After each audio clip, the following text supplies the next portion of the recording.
This episode of the Party Loaded podcast is proudly sponsored by Audible.com. Check out their awesome catalogue of audiobooks with over 180,000 titles to choose from. And be sure to grab a free audiobook on us and support the show by visiting audibletrial.com/endgame. Let's party.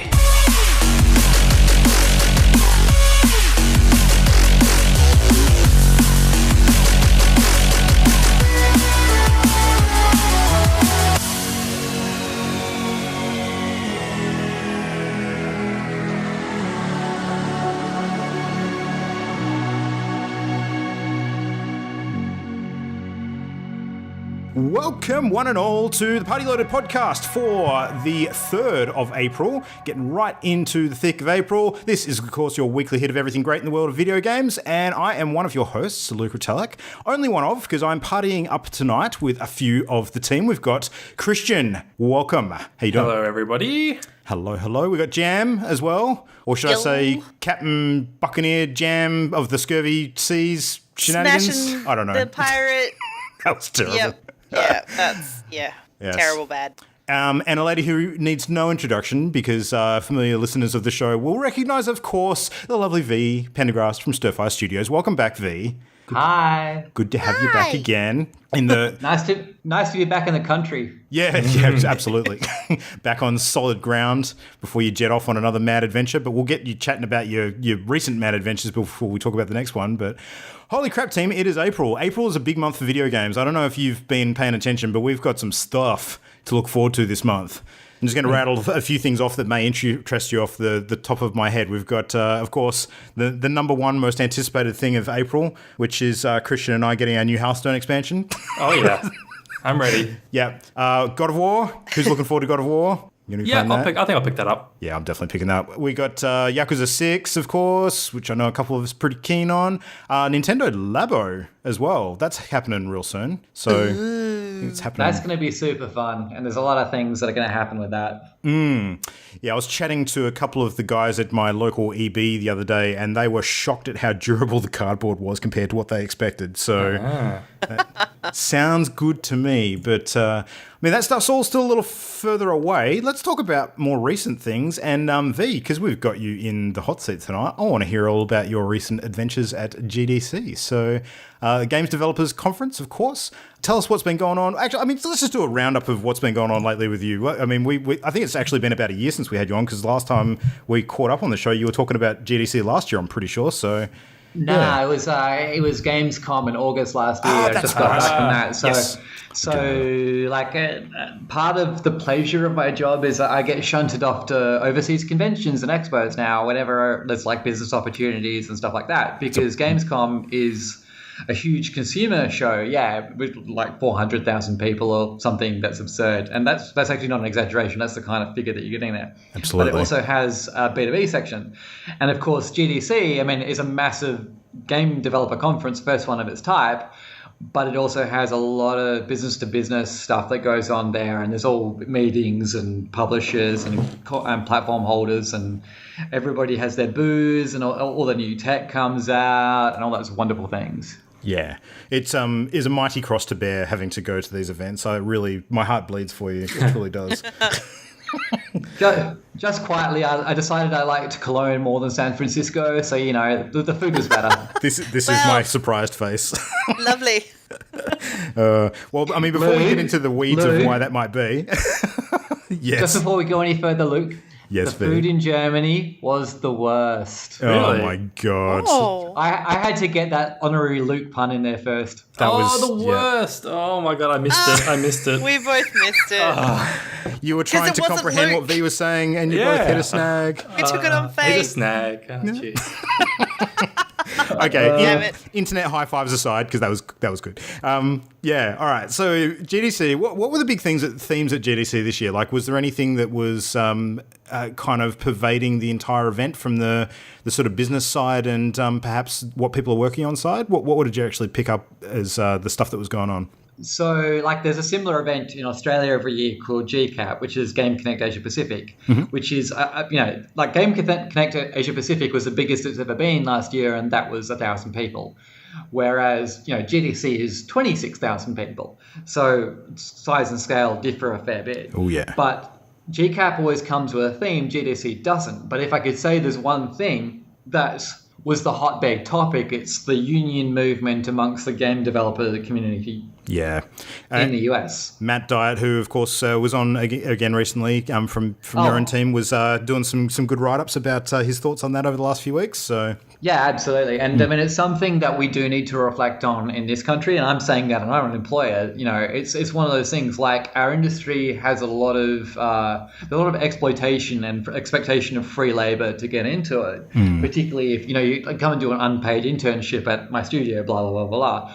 But I think it's time that we need to sort of grow past that and change those expectations. But of course, Australia has a very small presence from AAA studios, whereas the US, of course, has all of them. Yeah. And that was a real hotbed topic, and just with much larger companies and different hiring practices and all that sort of thing. And that's something that is definitely on a lot of people's minds at the moment. And it's something that we need to deal with, and as we mature as an industry in this country as well, because post GFC, all the AAAs walked out of town. They left the country, and now we're seeing the thing where studios, independent studios that started off as 1- and 2-person teams, have 30 people, or they might have 60 people, and those sorts of businesses are really happening in Australia now. So it's a conversation that we need to be having as well. Yeah, absolutely. Did it seem quite divisive at GDC, or is there sort of like a majority opinion?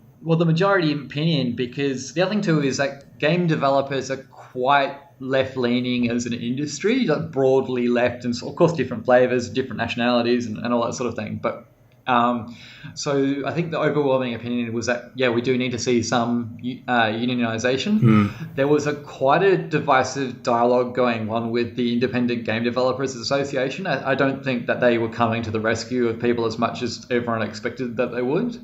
But that's just from what I saw of it. And keep in mind, I'm dealing with a conference and a million things going on, so I'm just trying to keep track of my Twitter. Yeah, it was interesting sort of looking at some of the stuff from the IGDA, like the spokesperson, I forget her name, that did some of the stage dialogue. The impression I got from some of the stuff that came out of that was that they, in principle, kind of supported the idea, but I think they were a bit more mindful of what some of the barriers would be, and they maybe didn't want to be the ones actually heralding the charge themselves.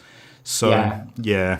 I mean, in Australia, we've got the benefit of a really, probably a more prolific union movement anyway. So for us going and starting talks with the Media and Entertainment Alliance would probably be where we would start here, but they don't have those opportunities available to them in the US. And the other thing too is there are enough game developers in Northern America, so they should be having those talks about a separate union. Yeah. So I think one of the interesting things, without sort of getting into too much detail about it, is that when it comes to a creative industry like games development, where a lot of the different studios have a lot of different sort of teams and different sort of skill sets that are in work here. You've got your coders, you've got your marketing people, you've got all your artists and voice actors and that kind of thing.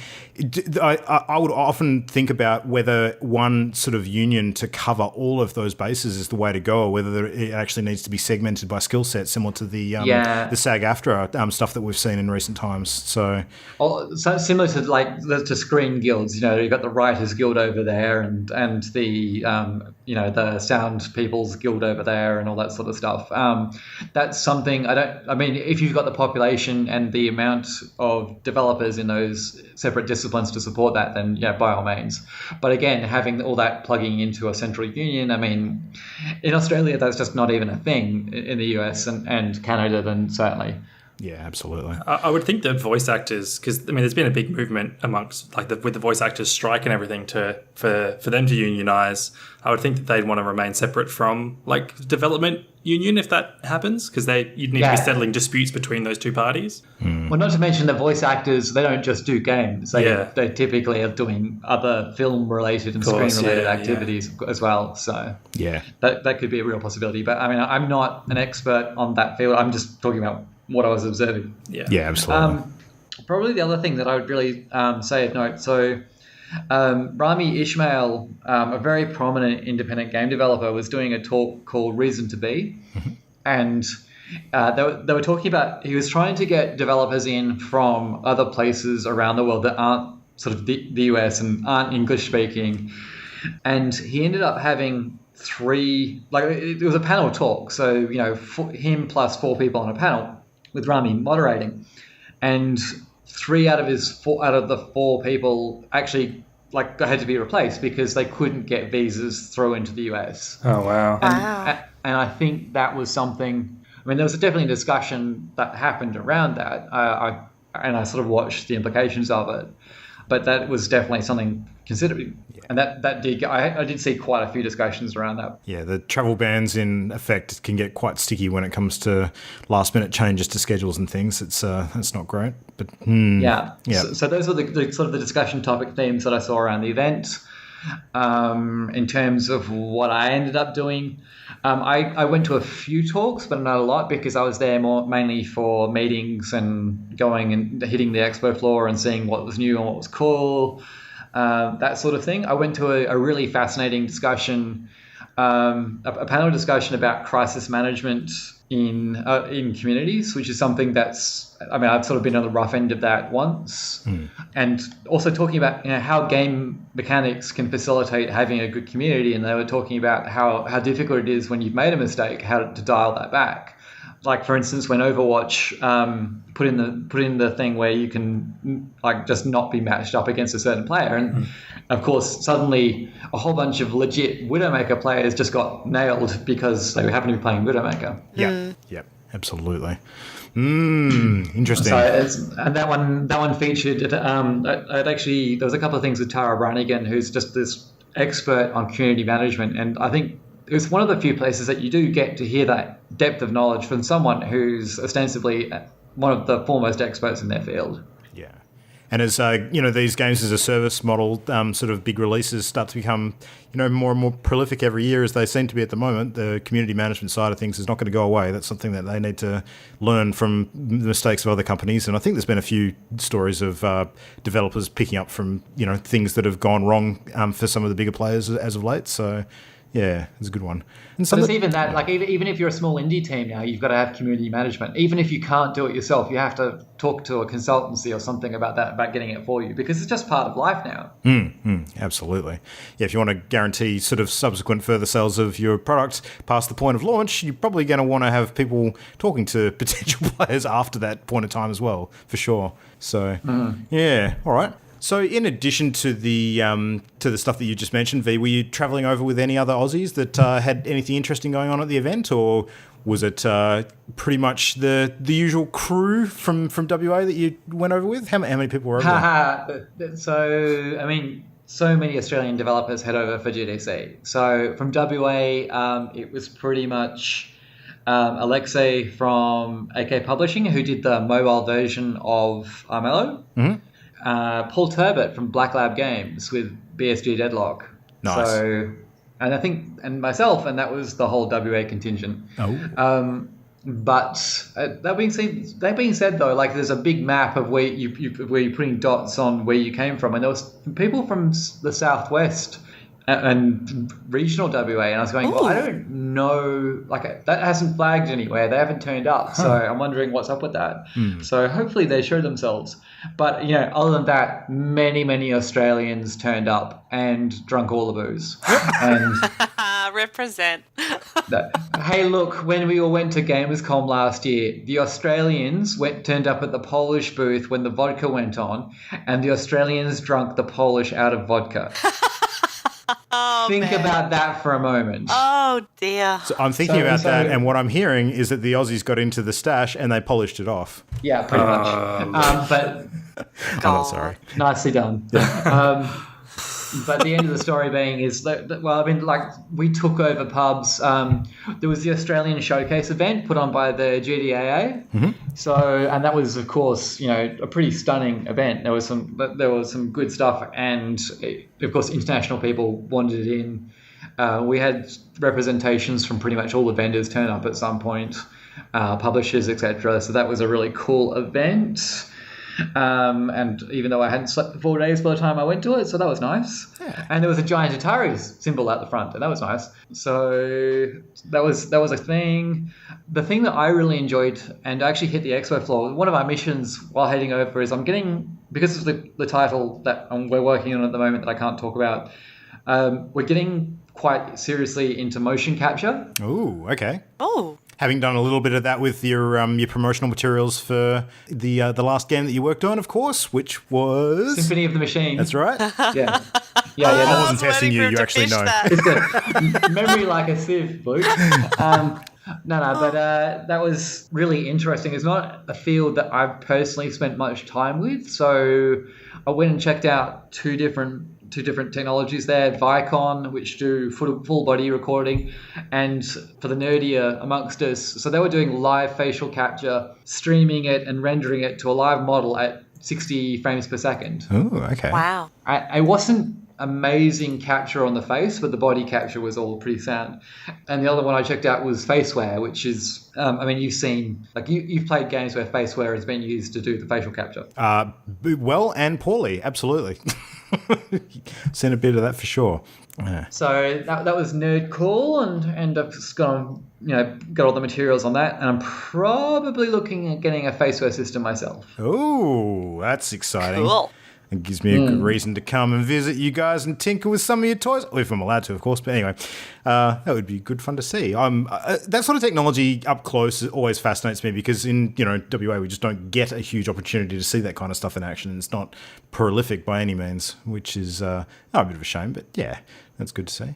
As far as like games for the consumer side of you, did you actually happen to see anything that was in production or people chatting about ideas that are going to bear fruit later in the year that really got your creative juices going? Anything that sort of stood out to you as a great idea that you wouldn't mind seeing at some point? It's not really that event where it's not a consumer show, so you're not going to see a lot of people exhibiting a lot of games. No, I mean more from the perspective of devs talking shop and that kind of thing.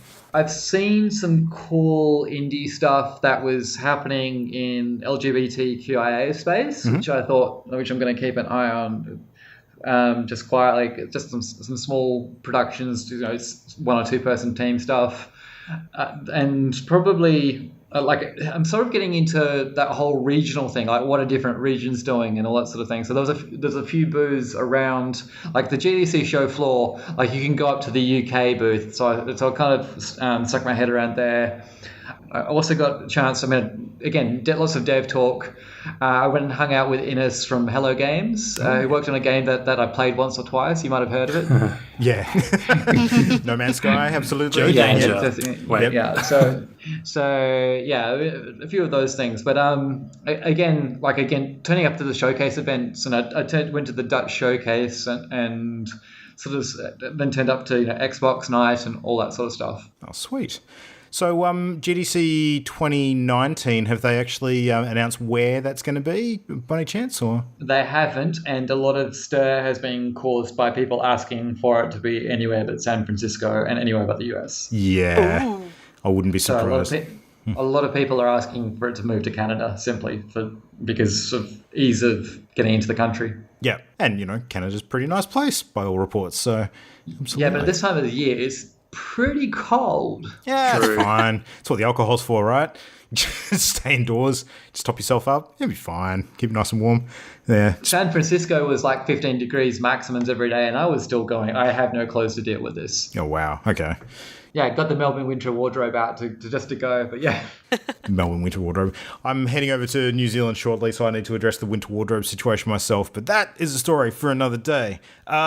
Should we get on to another story for this day? Jam, would you like to dive into a bit of our story from during the week? Well, we managed to jump back on the streams.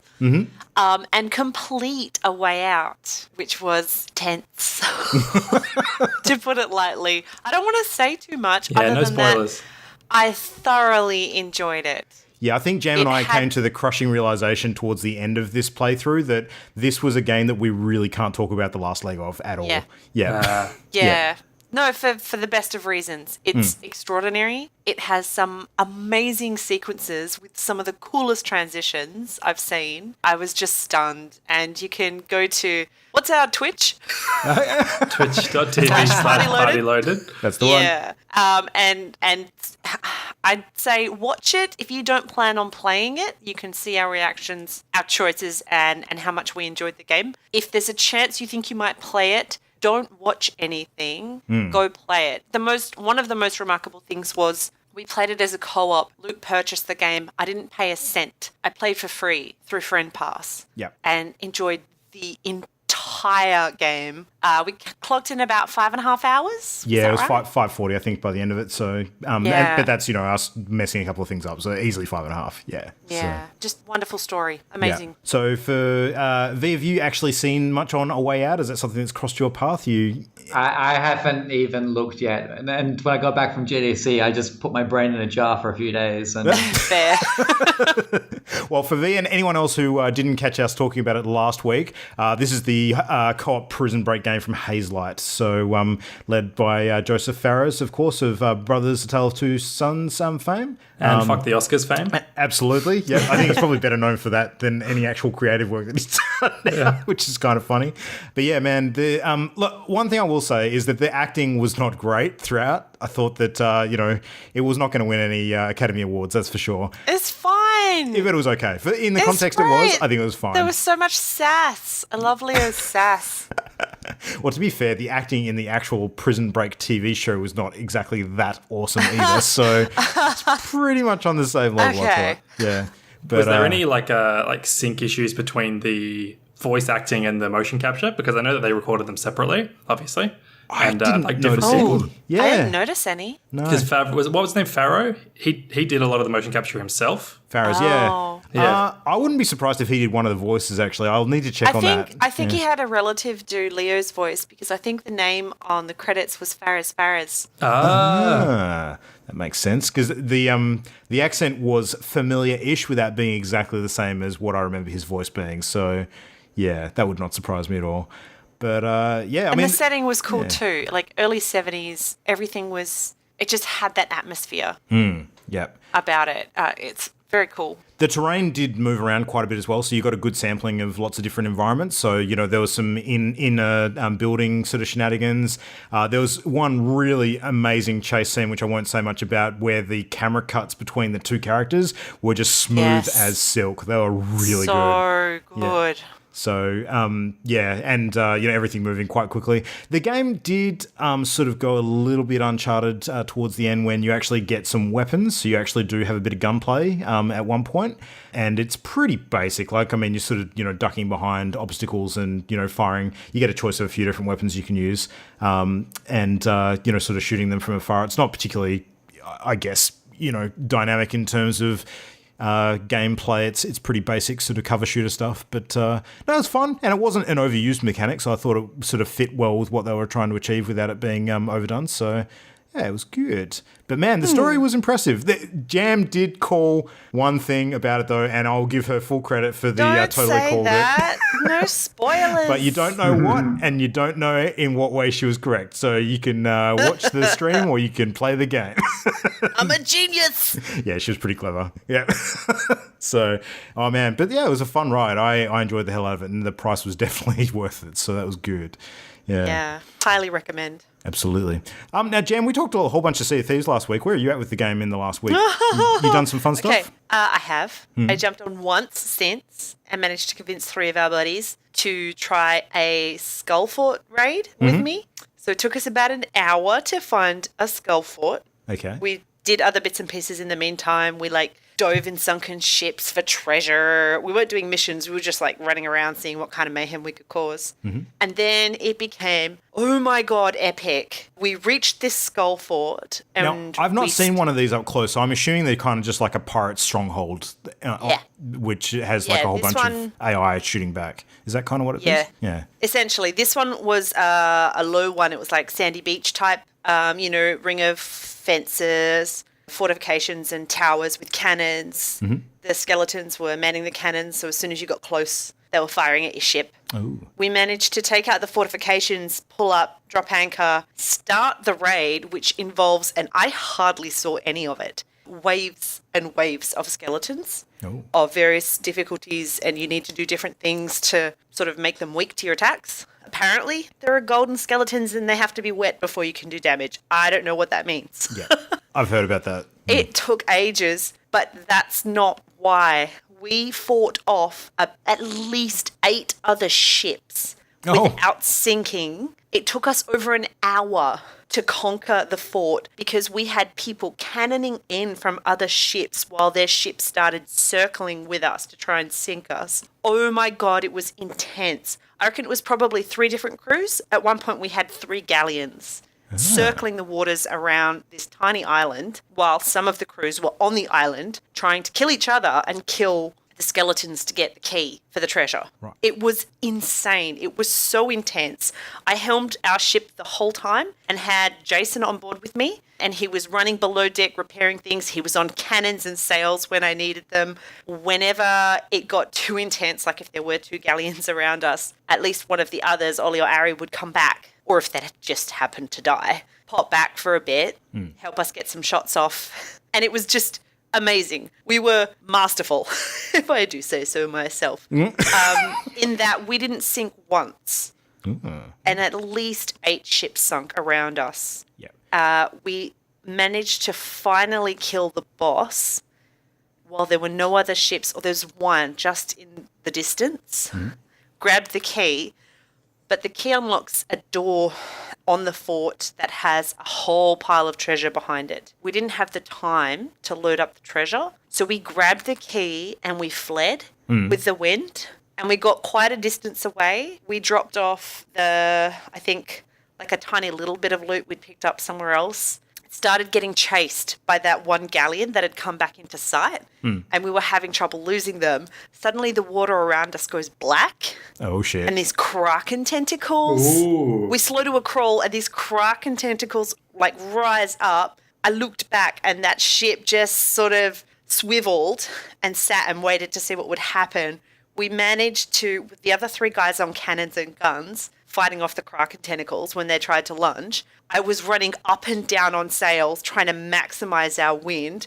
We inched out of the black only to have the other galleon swing around and still chase us. What we ended up doing was we had one of us jump ship when we were at full speed, swim underwater, climb up their ladder and drop anchor on their ship so that we could outpace them. And then when we were in distant eye shot, we managed to get around behind a rock and do a crazy Ivan to change our direction so that we could like sneak off in another direction really quickly as they came sailing through. Yeah. It was amazing. We went all the way back against the wind to the fort. We couldn't see any sails, only for two of us to get on shore and find out that they'd left two behind that whole time to keep an eye out and try and rob us of the key or of the treasure. So that it was this mad fight to kill those final two, which we did. And then we were like back and forth. We had this chain gang going, loading the treasure onto the ship. We got the last one on just as this sail pops up in the distance, and we had to leg it again. We took the wind, and basically every time, like for a couple of different outposts, as we got near, we'd have two jump with the most valuable treasure and like run to deliver it before the other ship could do anything about it, and then catch a merman back to our ship. Wow. Just doing dump and runs. Yep. Yep. Until we lost them for a short while, delivered it all, and then they finally caught up to us once we'd finished selling it. So we just stood on the prow of the ship waving at them as they like crashed into the dock and started shooting us. And we're dancing and drinking. It was just the best. I saw some photos of your ship after that whole adventure because you posted it. You looked like Swiss cheese. It was hilarious. I have no idea how we didn't sink. Honestly, we had stocked up on about 400 cannonballs. We ran out. Jesus. We stocked up on planks before we started it. We ran out.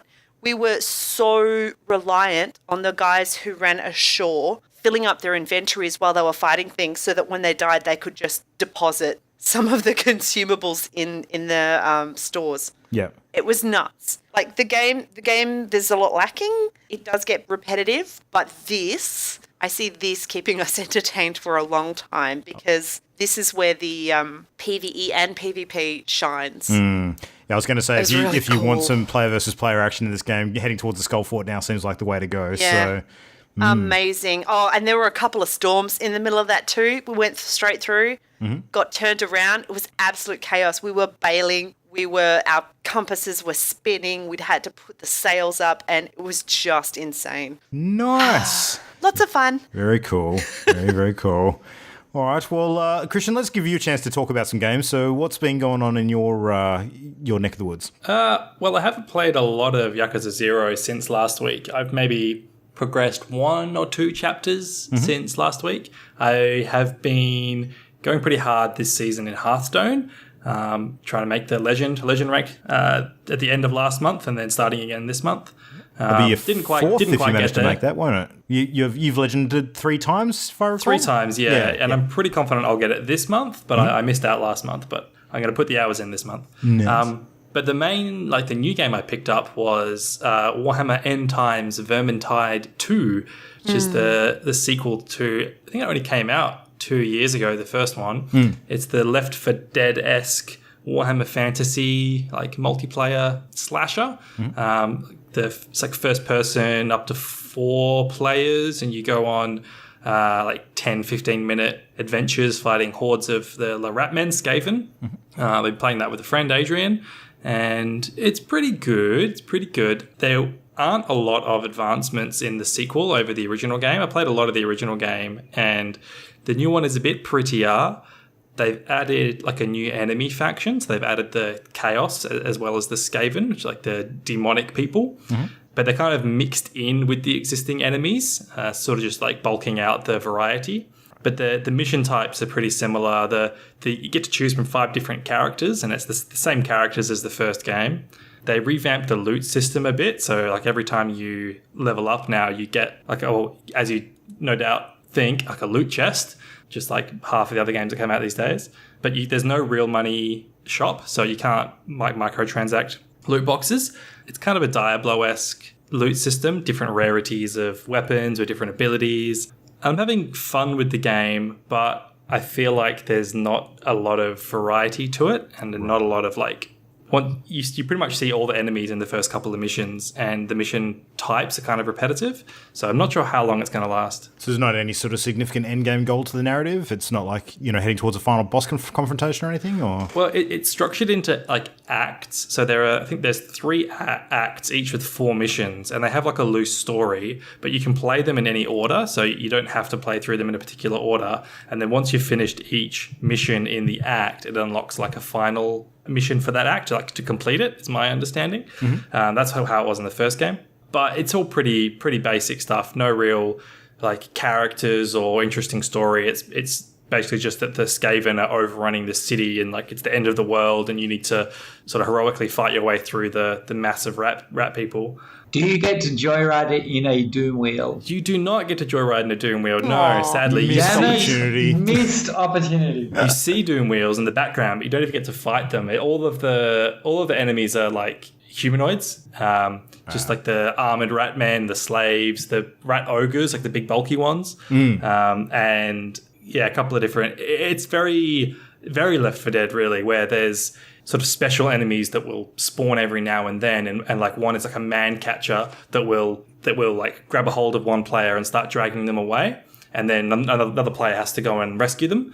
Whereas another one's an assassin rat, which will jump on top of a character and start dishing heaps of damage to them, and then somebody else has to go and knock the assassin off, kind of like the witch in Left 4 Dead. Okay. It sort of sounds like they just played a bunch of Left 4 Dead and listened, how can we do this with rats? Yeah, yeah, pretty much. Nice. I can see the development whiteboard now. How do we do this with rats? Nice.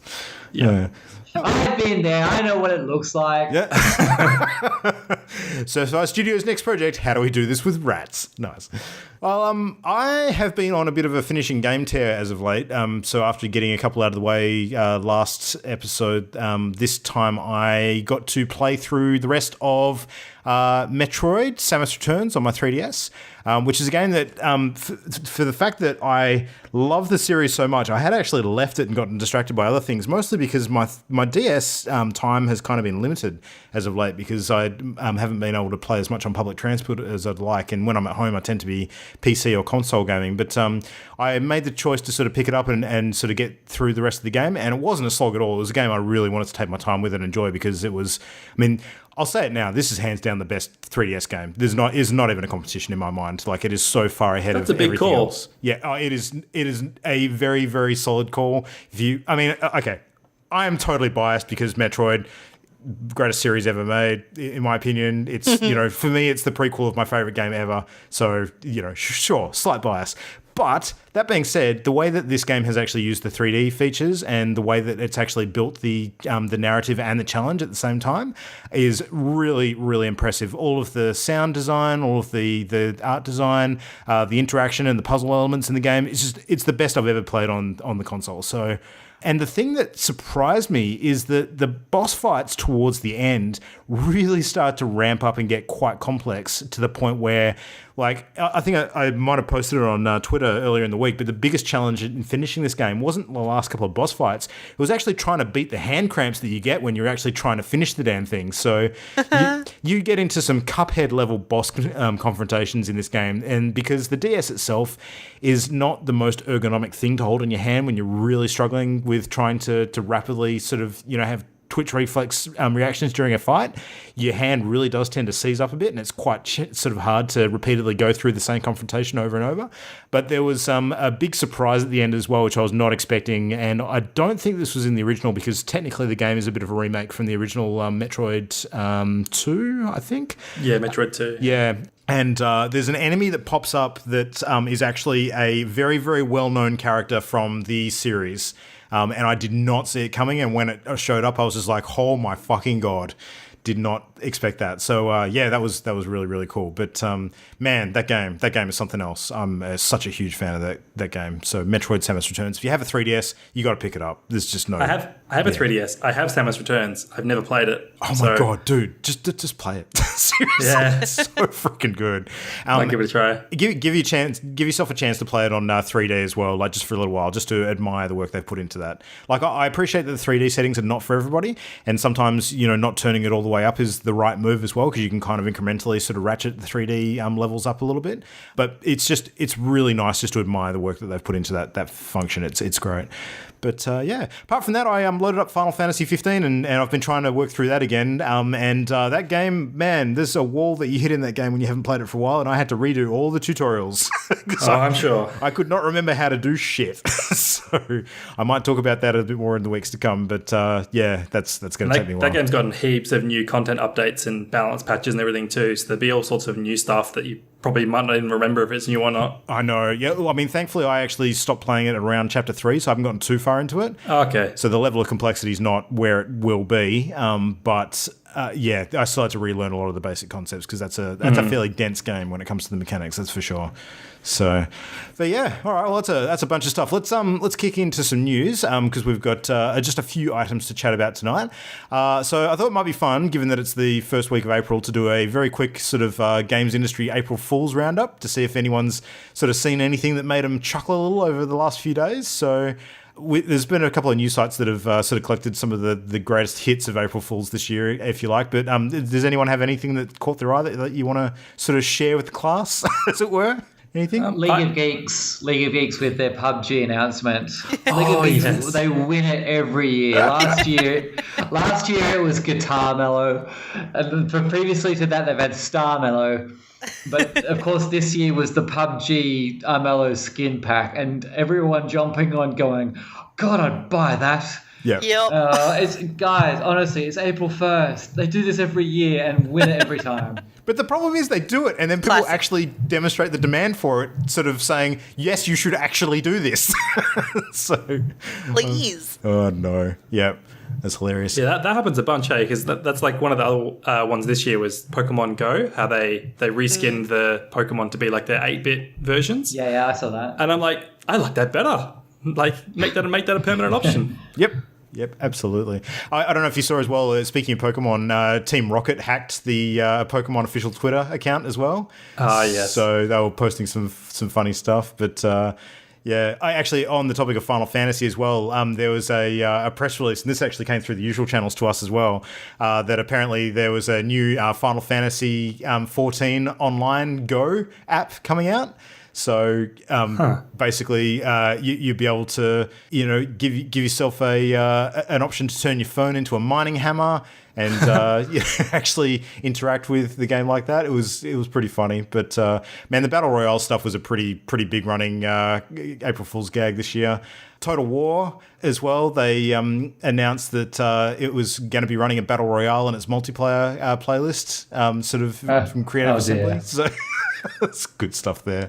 But man, yeah, the Think Geek had some of their regular stuff as well. I mean, not strictly video games related, but when they're selling a Bluetooth-enabled pet rock, you have to have a good chuckle at that. It was great. I saw. I haven't played Horizon Zero Dawn, but I saw Guerrilla Games announced some like male character, like a body pillow of him, and a bunch of people loved that. I thought that was awesome. Oh, no. Yeah, but again, how many are going to buy it? How many want it? Yeah, absolutely. I can think of a few people that would buy it. Mimo probably being three of them, but not surprising.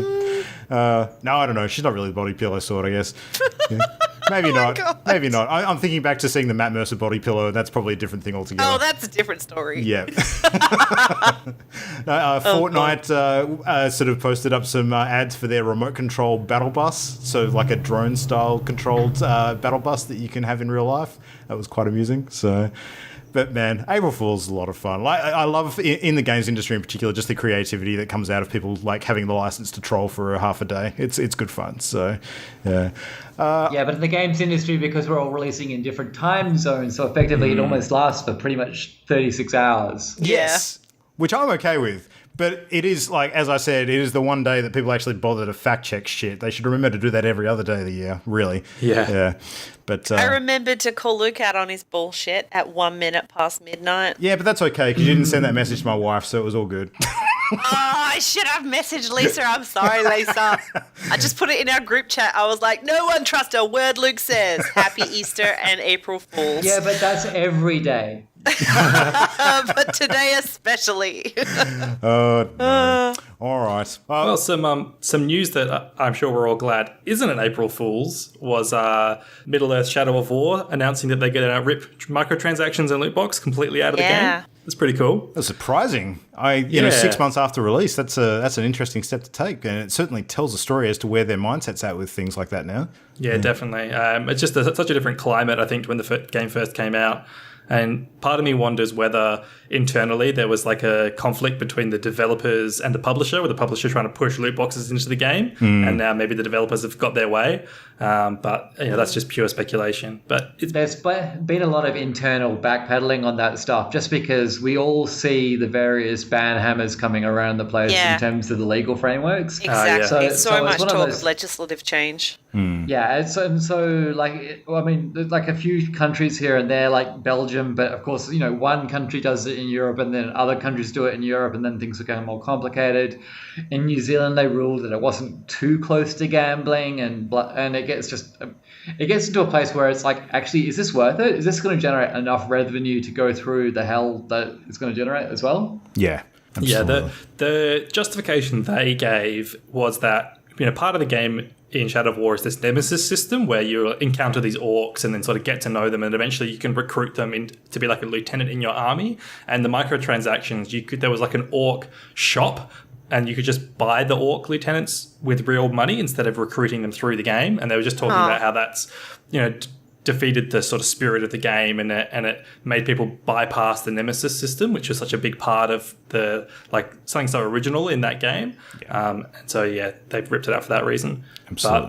But I'm sure also there's just the negative backlash and the changing climate and all the legal implications. I mean, it's a shame in a way that 6 months have passed, and obviously they've lost a lot of goodwill with people who may have played the game and never will go back to it as a result of what happened. But I think they kind of got lucky in a way too, because around the time that this was making headlines, shortly thereafter the whole Battlefront 2 thing happened and kind of took quite a bit of the hit off them. So we'll give it a year and there'll be a definitive edition. Yeah, that's true. With with all this removed, and then that might bring more people back to it. I would still be willing to take a look at this game with that considered. Pending what else is on the plate, of course. But I mean, it always looked intriguing, but that was a big turn off for me for sure. I would fully admit that. So, All right, well, V, I think given that we have a bit of a news item that pretty much speaks to your love in video games right now, it would be only right if we got you to talk a bit about it. So, tell us what's going on with No Man's Sky at the moment, because there's some news. Yeah, I know, right?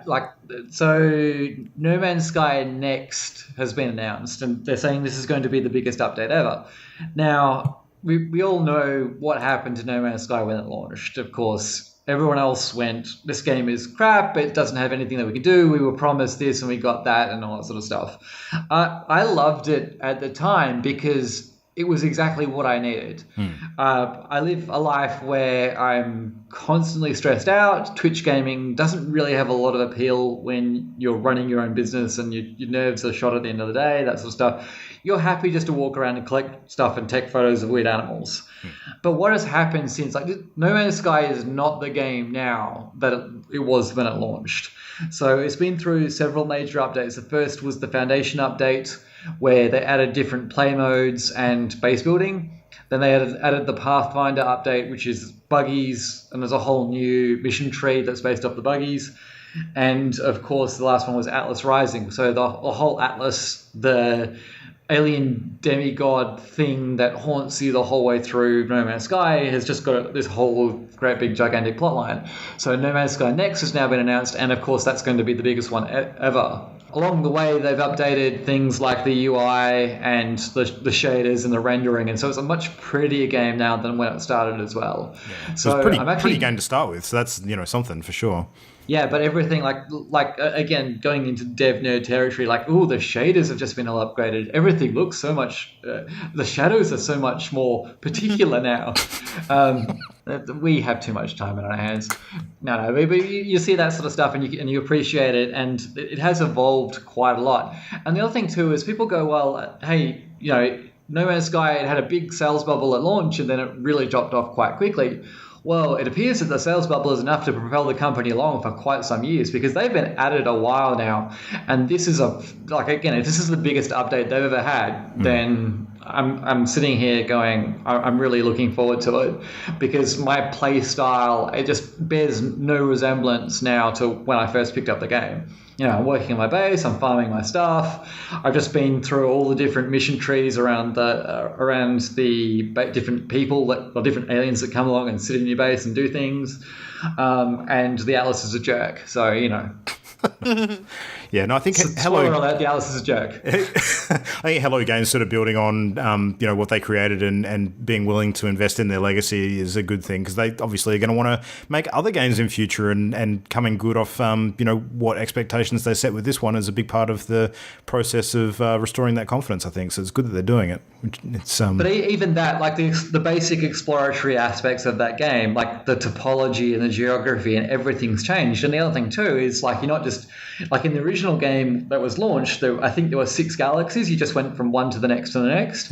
There are 140,000 some odd galaxies now. Jesus, holy moly! Wow. Don't quote me on that, and feel free to correct me. But you can be I'm quite convinced in the mathematics of it. You can be the only person in a galaxy. Yeah. Although that being said, didn't you spot a planet or something the other day that was named after one of the cities in Australia or something like that? Yeah. When I was flying through, the game loads and it puts a star field in front of you and then pulls up different random planets sort of as you're flying past, get their names.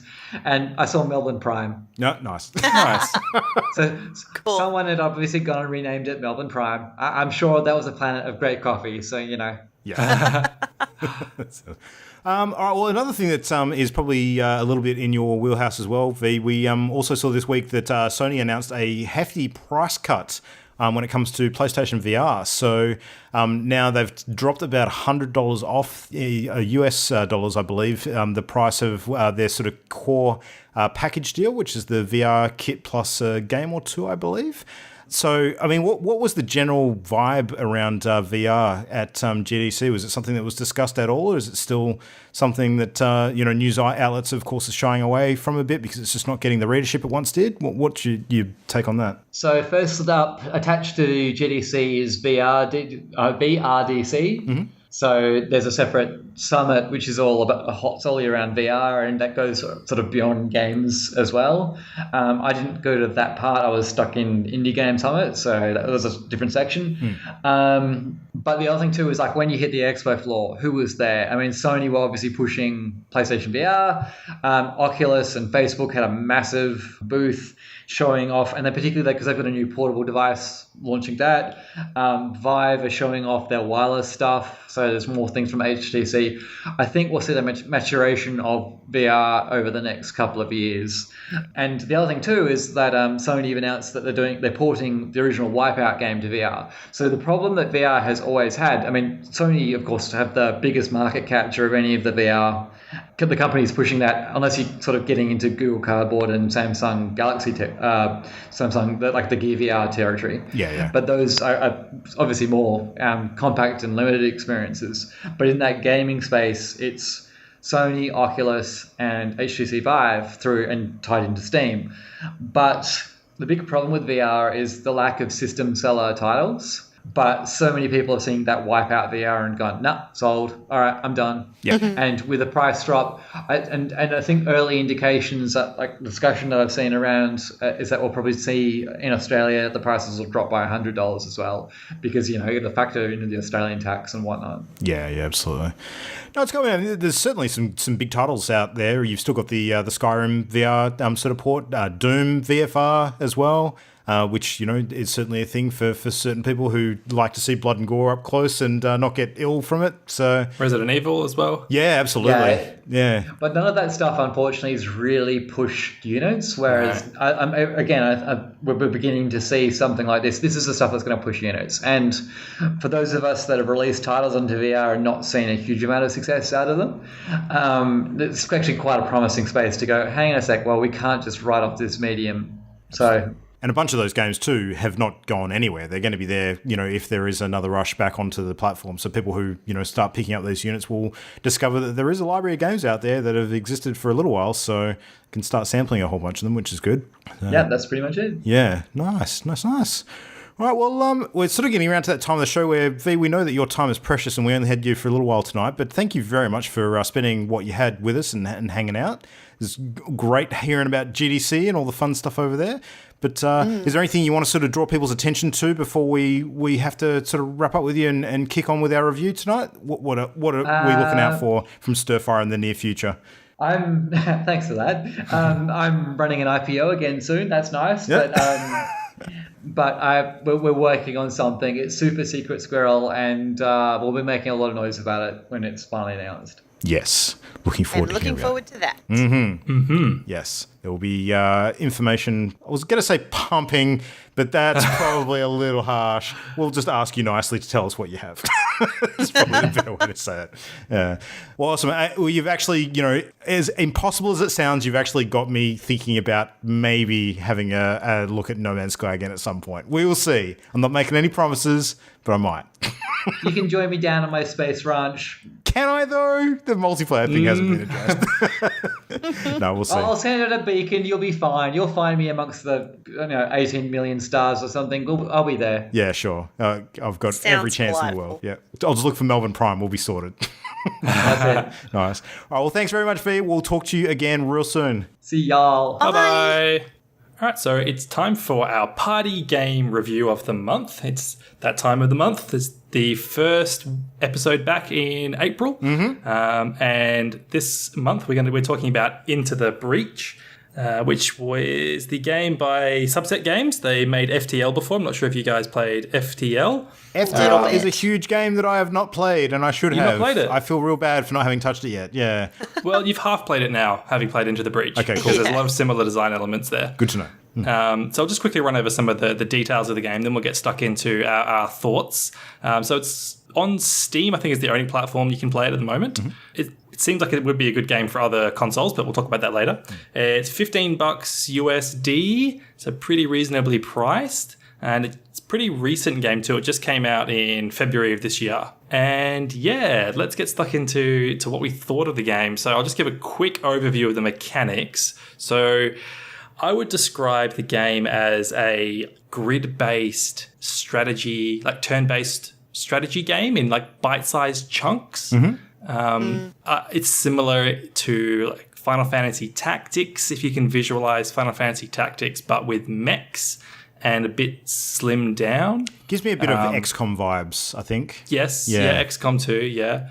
And it's roguelike, I would describe it as, where you jump into a mission, and so the way it's set up is there are a bunch of different islands, and you have a team of 3 different mechs, and there are missions that you need to complete on these islands, and there are bug enemies called the Vex, and you need to defeat the Vex in a series of missions while protecting the civilian population. So on every map you play, there are buildings that can be targeted by the enemy units, and you need to play like an intricate game of defeating the enemy bugs on this grid and protecting the buildings at the same time. And every time the buildings take damage, there's like a bar at the top of the screen that reduces, and if that bar reaches 0, then it's game over on your run. You need to start again from scratch, and that bar carries over through all of your missions. So if you sort of barely make it through one, then when you start your next mission, you're still in that spot where you're just about to lose the game. So it's pretty much inevitable, unless you have a really good run, that you're going to sort of wipe and have to start again. So that's why I'd call it roguelike, because you do sort of start fresh each time, with one small exception, which is you can save one of your mech pilots and reuse them in your next run. And then as you go through the missions, there's like a currency system where you get a certain amount of credits. And then if you do every mission on an island, then you get access to a shop, and you can sort of purchase new weapons or repair your power grid, upgrade your mechs, and then you go on to the next island. And once you've completed a certain number of islands, then a final mission unlocks. And if you defeat that final mission, then you win the game. Did either of you guys get that far? I did not. No. No? See, I got to the final mission, but I lost on I was like one turn away from winning, and I lost on the final mission. Oh, no. Yeah. But is that roughly how you guys would describe the game? Anything in particular you think I missed or you'd like to add? No, I think so. I mean, the way the missions are structured too is that there's often some random effects that happen during various missions, where there could be like landfall where squares sort of fall away off the map and sort of change the playing field partway through. You'd have like mines that you have to avoid or try and encourage the enemy to step on. Lightning storms, all sorts of weird effects that kind of change the way you play. Yeah, tidal waves. Yeah. So there's usually one on most sort of different missions, which is cool. Sort of, mixes things up quite a bit. Yeah. And then the 3 different mechs, I should say, each of the mechs has like a different ability, and they form a different role, and there's kind of like a neat...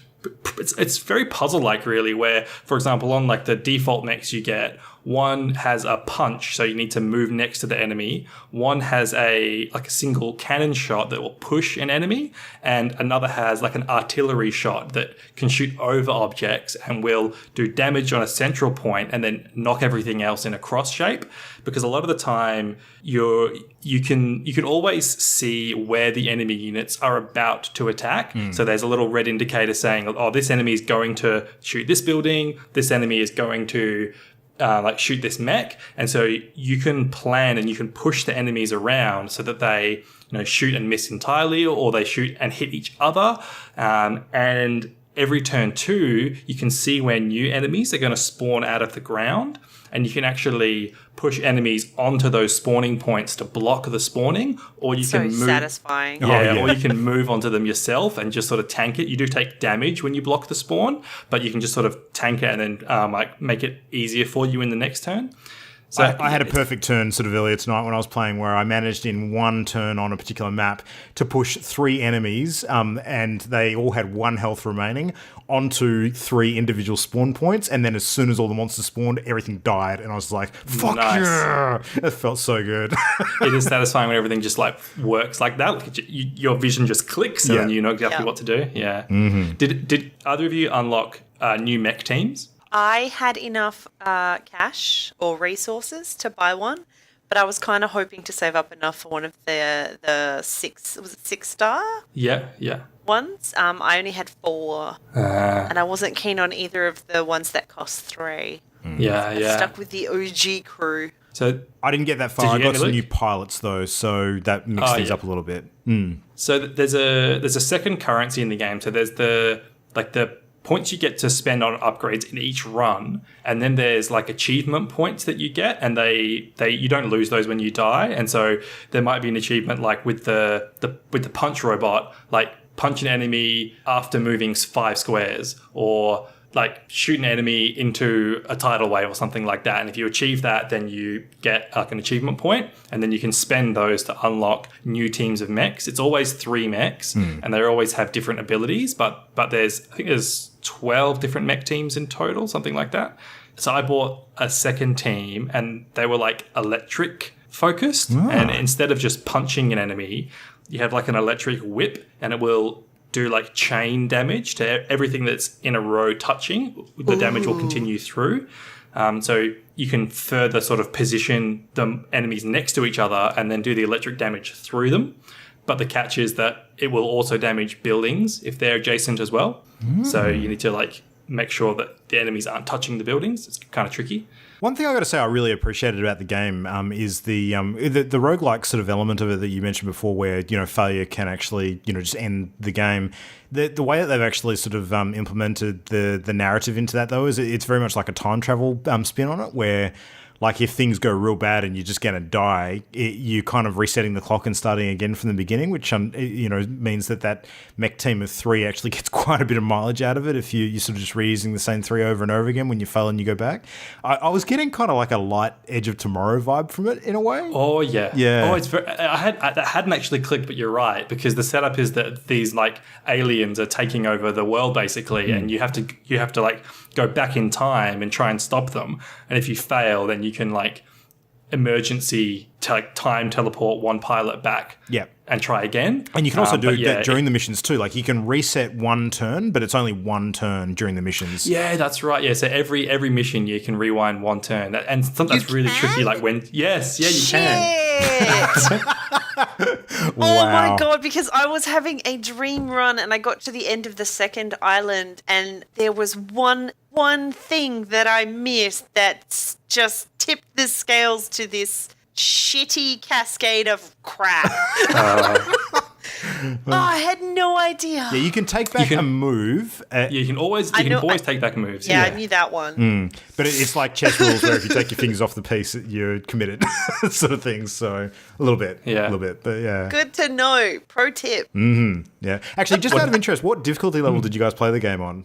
Normal. You did normal? Because I actually had a bunch of people advise me to play it on easy, and I ignored them and played it on normal. And I'm kind of glad that I did, because I think that it was probably just hard enough to be really good. So yeah, it felt like a pretty good like difficulty to me. Like managing to get to the final battle once convinced me like, okay, this is definitely doable. Like I need to put more time into the game, get more refined at like knowing the best upgrades and knowing how to do each move, and I could complete this game. Yeah. What did you guys think about the like visual design and the sound design in the game? Sound design was pretty much forgettable, I thought. Like it kind of just faded into the background, and I found that I actually appreciated that because I was able to like listen to a podcast while I was playing. It wasn't something that actually distracted too much. But then I turned the podcast off because I realized I was dying because I was not paying attention to what I was doing, and you really need to focus on what you're doing. So, but the graphics were cool. Like the graphics actually reminded me of, and the design of some of the pieces as well. Christian and Jam, this is probably before your time, but one of the first ever RTS games, the original Dune 2. Have you ever seen pictures of that? Or have you ever played that before? Yeah, I played Dune like around it was pretty contemporary with the first Command and Conquer from what I understand, maybe just a little before that. Yeah, it was one of the early Westwood Studios games that kind of put them on the map a bit. And the art style looked similar to that in a lot of ways. And I can't remember if Dune was fully 16-bit or not. I think it probably it was. Yeah. So it's quite similar in that respect. And even the enemies looked kind of, I mean, they weren't alien bugs in Dune, but there was a few things that look kind of similar. I'm going by a long time memory here. Like, this is 30 years ago almost. So Yeah. But yeah, it reminded me of that. It's good. It worked for the game. I mean, when you're playing a grid-based strategy game, I don't think it needs to be, picture quality graphics. That would kind of detract from it, I think. This is perfect. Yeah. So, And I liked how you could control everything with your mouse. It meant I could sit comfortably with just one arm outstretched on my desk, controlling all of my puppets. Which leads us to something that I suspect Christian was probably going to bring up, but I'm going to bring it up first. This game needs to be on tablets. Yes, I kind of didn't. I was trying to hold back from saying that as the very first thing about this game, but like, this is a perfect mobile tablet game, Switch game. Like, give it to me where I can touch it instead of like click it. Yeah, absolutely. Oh, Switch, absolutely. I'll be shocked if this does not come to Switch at some point. I really will be. Yeah, because it is perfect for it. But yeah, man, I could play this on my phone. I would love to play this on my phone. I think you could easily do that.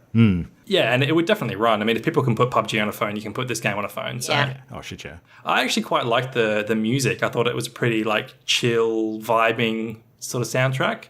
I don't remember it distinctly, so it must have sort of fit. That's kind of what I was getting at, though. Like, I didn't think it was bad at all. I just thought that it wasn't like a major feature to the extent where I felt like I had to listen to it. Like, it was good just to have in the background. It didn't get irritating, which is a huge plus for a game where you experience some sort of repetition. Definitely. Yeah. Where you can be sitting on a level for a little while. So that's good. Yeah, for sure. I did notice it's one of those games where you can purchase the soundtrack separately, and then that's always a good sign to me, where like if the game sells its soundtrack, that's probably got decent music. But I think I did do what you did, Luke, too. I did mute it and put on like my own music at one point, or a podcast, despite the fact that I found the music quite nice to listen to. It does just fade into the background, really.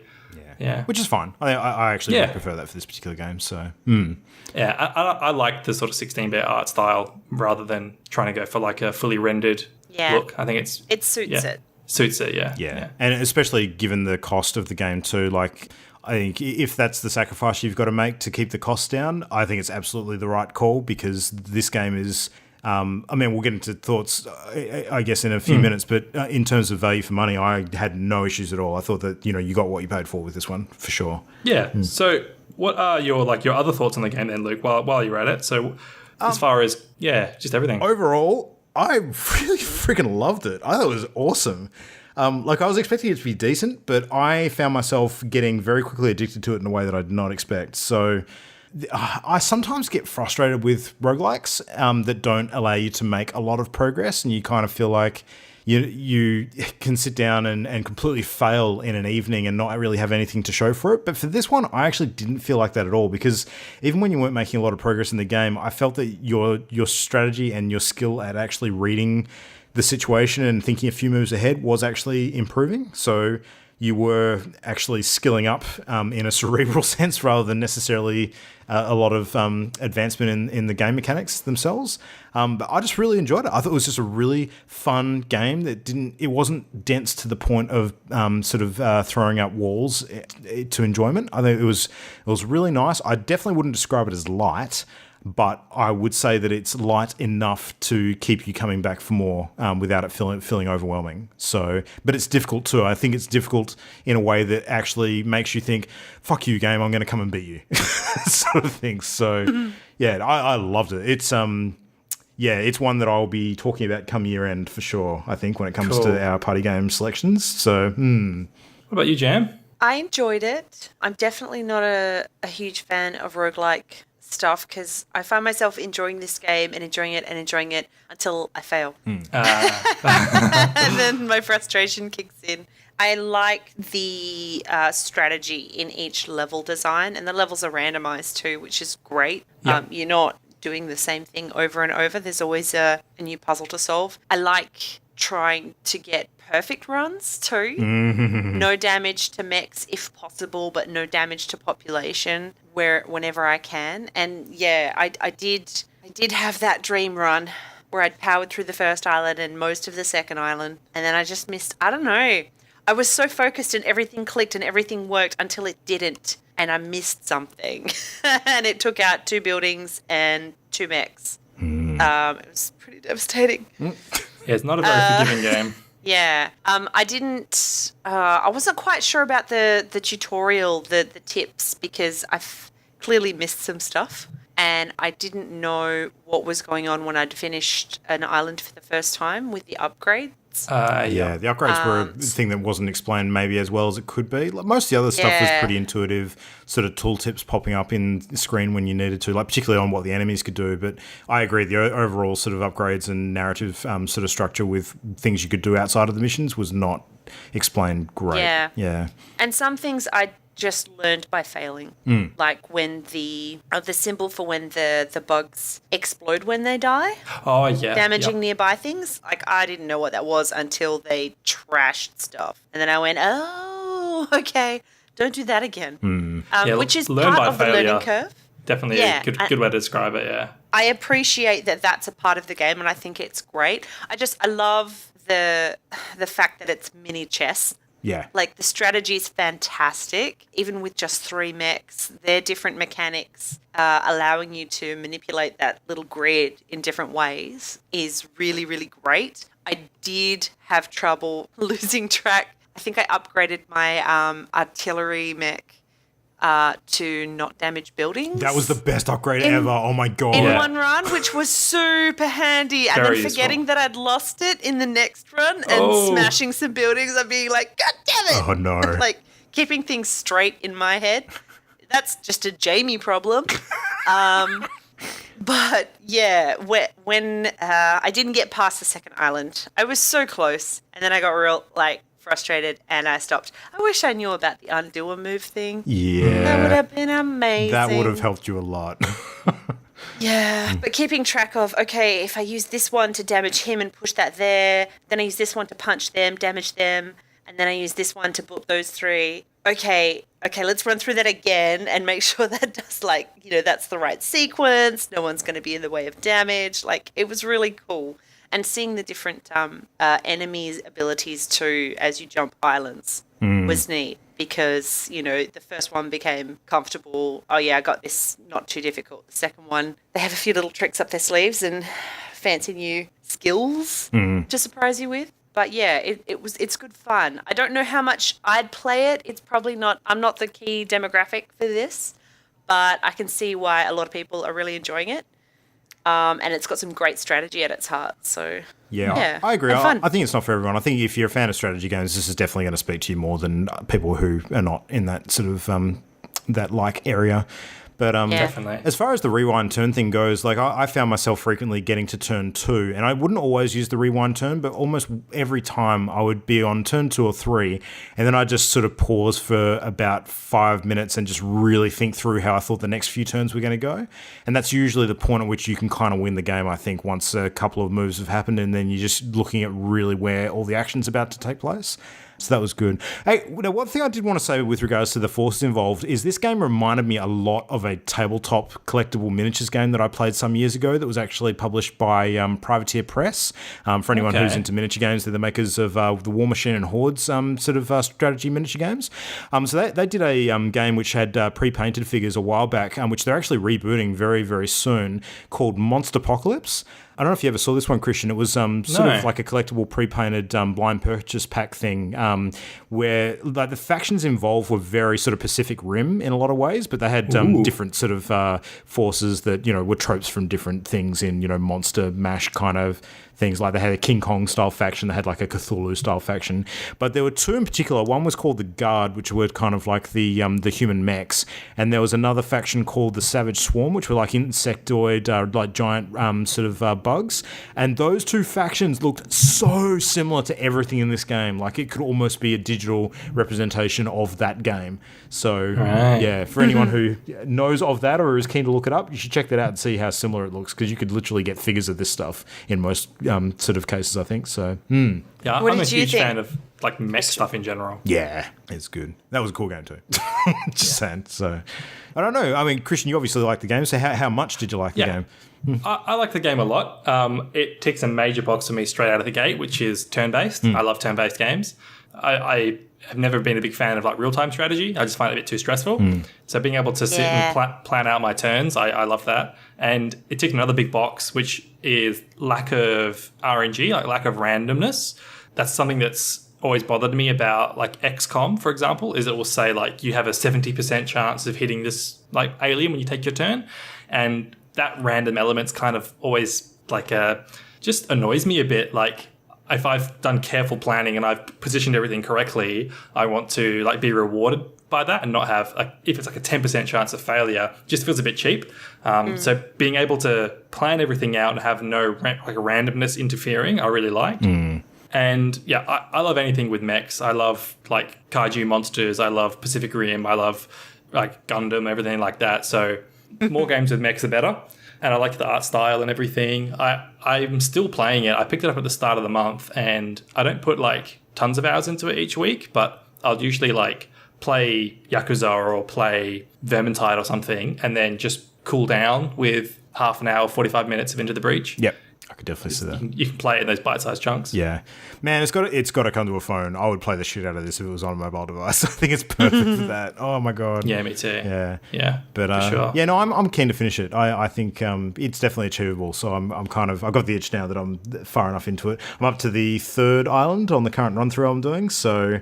not doing too badly. I could probably, make a good run at it. I've got some decent upgrades and stuff at the moment, so I'm feeling reasonably good about my chances. So yeah, I've heard that eventually, I'm not sure at what point, but you can mix and match mechs from the different teams. Oh, Cool. that sounds good. I don't know what triggers that, but maybe you have to complete the game once or something to do that. But that sounds pretty cool. Might be a particular pilot you unlock or something. Yeah. Cool. All right.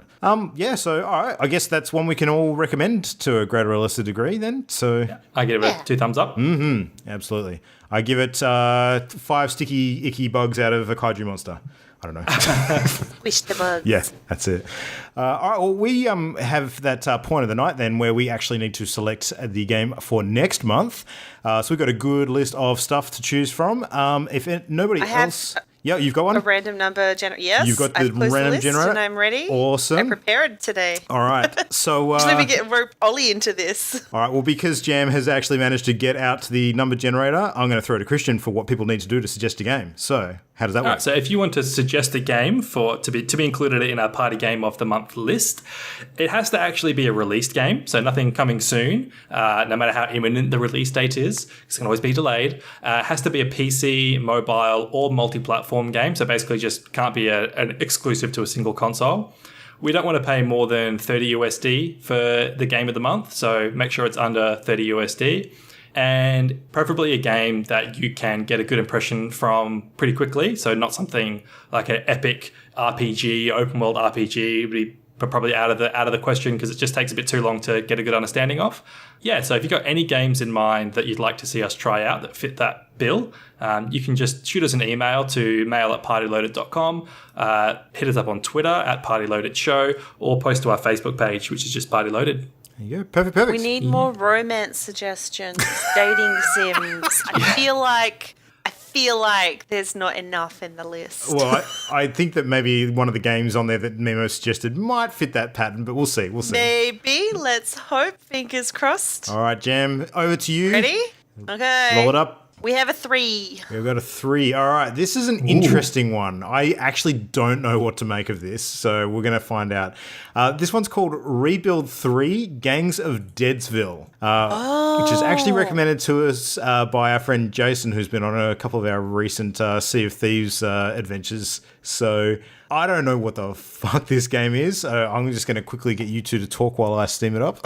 I'm steaming you got right it? now. I just image searched it, and it looks like some sort of strategy zombie city game. Yeah, rebuild a ruined city in this post-apocalyptic mix of strategy and simulation, manage survivors, scavenge for food and supplies, deal with rival gangs, illness, interpersonal strife, and zombie attacks. Okay. It's like Zombie Sim City Zombie Side. Yeah. Okay. You go. Well, Wow. Well, I could say with confidence it's unlike anything else we've played for this segment. So that sounds like a good one to do. Nice. Yeah. Cool. Yeah. Thanks, Jason. All right. So that will be our May party game of the month. So want to do... is that on a platform that I can take away on holiday with me? Or is that going to be PC only? Ooh. I suspect not. Dunno. I suspect I'm going to get caught out by that, but that's okay. I'll It looks PC only to me. Yeah.